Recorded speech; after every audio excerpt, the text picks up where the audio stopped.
Hi there, hope you're having a great day. I'm Pastor John from New Life Assembly, and I want to continue in our daily devotional of the Song of Solomon. Today we're going to be looking at the mutual love and respect that should be part of a marriage. Biblically is supposed to happen in each marriage. Many times people struggle with being able to love and respect one another, and so we're going to see a good example of that in our text today from Song of Solomon chapter 1, verses 8 through 17. Let's take a look at our section today. Beginning in verse 8, first Solomon, the man, speaks. He says, "If you do not know, O most beautiful among women, follow in the tracks of the flock, and pasture your young goats beside the shepherd's tents. I compare you, my love, to a mare among Pharaoh's chariots. Your cheeks are lovely with ornaments, your neck with strings of jewels." Now the crowd, the others, speak, and they say, "We will make for you ornaments of gold, studded with silver." The woman now speaks in verse 12, and she says, "While the king was on his couch, my nard gave forth its fragrance. My beloved is to me a sachet of myrrh that lies between my breasts. My beloved is to me a cluster of henna blossoms in the vineyards of En-gedi." The man now speaks in verse 15, "Behold, you are beautiful, my love. Behold, you are beautiful. Your eyes are doves." The woman responds, "Behold, you are beautiful, my beloved, truly delightful. Our couch is green. The beams of our house are cedar. Our rafters are pine." Now, as we look at this today, we're going to see there's a lot more interaction between the two. Some scholars believe that this is a more personal setting in the second one. One suggested at the dinner table, where there would be other people, but not as many as in the court. And so it goes back and forth. The woman speaks, the man speaks. The man starts out, and I love what he does here, and all of us guys could take note of this. The Shulamite woman has just expressed in verses 1 through 7 how she knows she's beautiful, but she doesn't feel beautiful because of the sunburn, because of the way that her job in the fields makes her feel. She doesn't feel beautiful, even though she knows that she is lovely. She would not give herself that kind of credit. And I found it oftentimes when I'm counseling people really in general, that many have a low view of themselves, low self-esteem, if you will. When really, in actuality, all of us were made in the image of God. And so all of us, at least in our own way, are beautiful in at least one sense. And so many people need encouragement, and this woman is no different. What I love about Solomon, or the man, however you want to put it, is that as we start our text today, he's the first one to tell her, "You look beautiful, at least to me." But he thinks that she looks beautiful among all the women that are in that room at the time. I think it's really important for men especially, because we are so visually oriented. Your wife needs to understand that you only have eyes for her, that you're not looking at the other women in the room, that you don't even notice them, that they pale in comparison to her.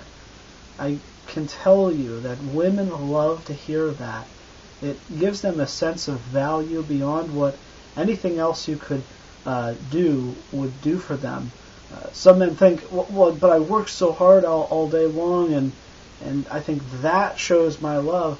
Sometimes all you need to do is say, "Hey, you're beautiful, and there's no one else in my view as beautiful as you." And so this is what Solomon does. He starts out this way. And what he does is in the one area in which this woman feels incomplete or incomparable, he lets her know how he feels. And really that's all that matters to her. It doesn't matter to her what other people think. But whenever he tells her that she's beautiful, she begins to believe it, as we'll see in the beginning of chapter 2 in our next devotional. But as you go through this, I want to show you two different things. The first thing is that when the man speaks, he will use imagery of the horse, the mares of Pharaoh. When the woman speaks, she will use the sensoratory imagery, the smell, the aroma of things. But they're both saying the same things to one another as they mutually show one another that they love one another, as they mutually encourage one another in their own beauty or handsomeness. And so as you're reading through this, the mayors among Pharaoh's courts, horses back then were only owned by the state, by the kings. They were not a common animal that anybody could just, use for whatever, for riding or for war or for plowing. They were rare. And so they're only found in these royal places. We noticed that the woman earlier had said that she doesn't really feel like she fits in the royal court. And Solomon not only notices that, he says, you are the choicest mare. And that's what he's talking about. Pharaoh and Egypt, they've always had a lot of gold and they've always had a lot of economic status. And so to say that she's like Pharaoh's mare is to say that among even the mares, the female horses, she's the very best. And so he is making the commitment to say, you're the only one who's going to receive my encouragement and my praise. No other woman sitting here matters to me. And it's like that old song, I only have eyes for you. And so the woman returns that same kindness, that same love that he's expressing, that same affection. And she talks about this in the sense of smell. So she talks about perfumes. In verse 12, my nard gave forth its fragrance. My beloved is to me a sachet of myrrh that lies between my breasts, a cluster of henna blossoms in the vineyards of En-gedi. All of these images are images of a fragrance that lingers. And that's very important. You see, to the woman, whether she is in the same room with Solomon or if she is away doing something else, by saying that he's like a sachet between her breasts, she's saying, no matter where I go, I smell your fragrance. No matter where I go, I'm thinking of you. And so even whenever they have to be apart, because it's not really possible for a married couple to remain completely together all the time. That's a very rare case. And so there are times throughout the day when you will not be around your spouse or your loved one that you are courting, whatever the case may be. So what she's saying is that even whenever you're not here, I'm thinking about you. Even when you're not here, I'm enthralled with who you are. And so, in a sense, they're showing their mutual love and admiration of one another, their mutual respect. In a relationship, it shouldn't be that one person receives all of the benefit and the other person receives none of the benefit. It should be beneficial to both in that relationship. And so this is what is going on here. Then the husband, the man, he will become the husband. He's not yet the husband. But the man who will be husband responds to her with that same mutual affection, that same love. Verse 15, he says, you are beautiful, my love. Behold, you are beautiful. He says it twice. And then he says, your eyes are doves. Now, throughout the book of the Song of Solomon, the man cannot get over his woman's eyes. They show up here in chapter 4 and in chapter, I believe, 6 or 8. And in those other two places, he's talking about how her eyes, one look at him, has got him melting for her. And so the way that we're to probably take this, your eyes are doves, is the idea of just the beauty of her eyes, that you just can't get away from looking at it. If you've ever been out early in the morning and the doves are out cooing and making noises, it's something that's just so beautiful that God has made as part of His creation. And the man here will begin to compare her. He's not comparing her to animals because she's like an animal. He's comparing her to the most majestic of animals and the most beautiful of creatures because that's the closest he can come to her beauty. And so that needs to be understood, that he's not demeaning her, he's actually lifting her up in her beauty, which is what she needed because she felt that she wasn't as beautiful as the other women in the room. And he comes back with, not only are you more beautiful than any of the women in the room, I'm not even looking at them. I'm looking at you. And that's the kind of expressions that you will see throughout this section.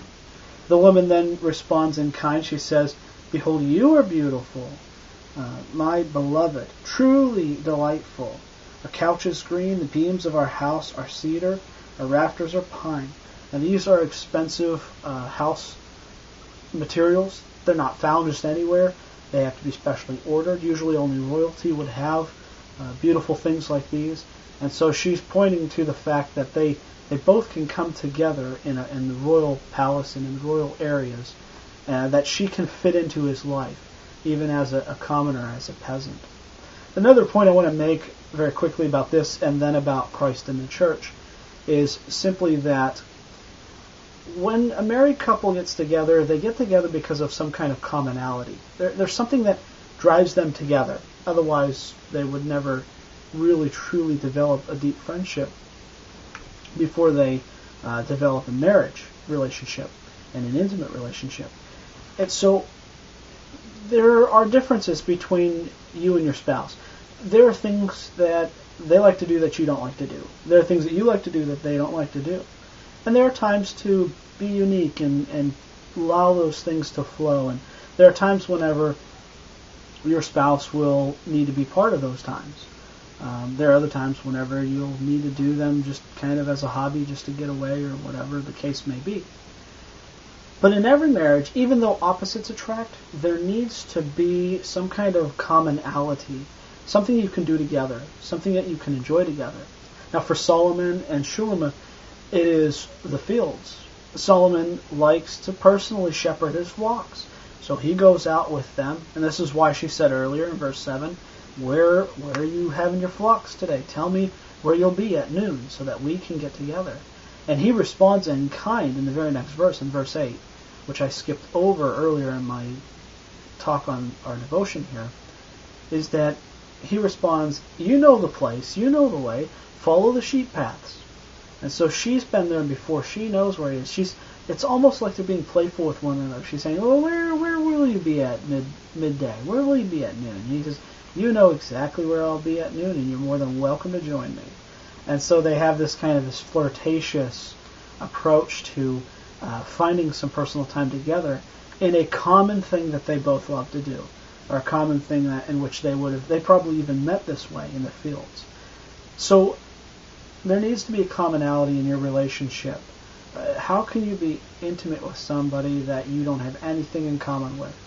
Indeed, I've found that every couple has common things, common interests. And what happens usually in a marriage where there's tumultuous time or storms is that they forget that. And they move so far away doing their own thing that they don't remember to continue to rekindle those close moments, those complementary moments, those moments that they can do together, and they find themselves very far apart. But the fact of the matter is, there was at least one common thing that drove them to be together.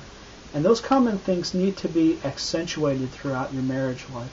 They need to be things that you continue to return to. Sort of, if you will, in the middle of fighting or whatever, they need to be places of solace that you can go. Places that you know that won't be ruined by this argument or that problem. Places that make you feel at home with one another. And that commonality needs to be important. It's okay to have differences. Everybody is different. We're all individuals. But when the two become one flesh, there needs to be some commonality there. Something that husband and wife can do together, that they both enjoy doing, and that they enjoy doing together. And so that's my suggestion for you, is to be able to rekindle those times and be part of those times as much as you have your own things that you like to do. It's really important to spend a lot of time doing things that you both love to do so that your marriage will remain strong. Now, about Christ and the church, in the sense of the mutual love and respect, we see this in Ephesians 5 as Paul talks about marriage. He talks about marriage in the image of Christ and the church. See, the husband is like Christ. He's the head of the household as Christ is the head of the church itself. And the woman is like the church. She submits to her husband as Christ is submitted to by the church. See, the church never goes to Jesus and says, well, I don't really like what you're saying there. I think I'm going to do something different. No, in all things, the church goes, what does Jesus think about this? In fact, it's funny, it's been popularized, WWJD, what would Jesus do? That is the church asking for the headship of Christ. And so in the same way, though, Paul even says, now this is mystery, but I'm talking about Christ and the church. And so as he talks about marriage, he forms it in the same way that it's being formed here as these two people begin to become more intimate and get to know one another as they prepare for marriage. The church and Christ have a common goal, a common thing that they both love to do. The church loves to be sanctified and be more like Christ, and Christ loves to sanctify the church and make her pure and blameless like himself. And so this commonality is seen even in the church. So we should be continually looking to be more like Christ, who is our head, as part of the church. Each one of us is the church. And so just in the same way as Solomon and Shulamith are finding commonality with one another in the fields, so also we need to find commonality with Christ. And it needs to be evident to everyone else. That is where the relationship itself becomes beautiful to our friends. As you saw the others saying to the woman who didn't feel so beautiful, they said, no, we will adorn you with the proper things, with ornaments and with other things. It's not that the woman wasn't beautiful already. It's adding to the beauty that's already there. And so I want to encourage you in your relationships, especially in your marital relationship, to continue to have commonality and to continue to focus on what we have in common. There are times for differences, but what we have in common keeps our marriage together. And so I hope that helps you. Have a blessed day, and I'll see you tomorrow.